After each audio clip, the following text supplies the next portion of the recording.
సంతోషంగా అనిపించింది.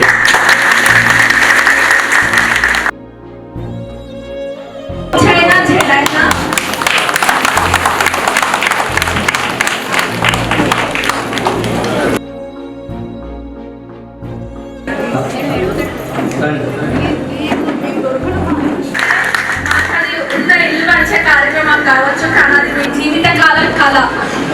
మీరు ఎప్పటి నుంచో అనుకుంటున్నది, ఎవరికైనా ఒక కళ ఉంటుంది. అదే మా ఇల్లు ఉంటే ఇక్కడికి వస్తూ సమకూర్చుకుంటాం, ఇక్కడికి వస్తూ సమకూర్చుకుంటామని.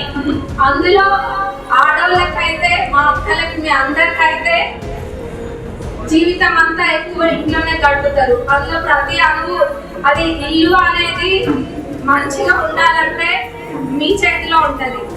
అట్లాంటిది మీకు ఆ ఇల్లు వస్తుందంటే నిజంగా సంతోషంగా ఉంది. నిజమైన ఆర్కులు ఎవరన్న ప్రకారంగానే ఇల్లు పంచడం జరిగింది.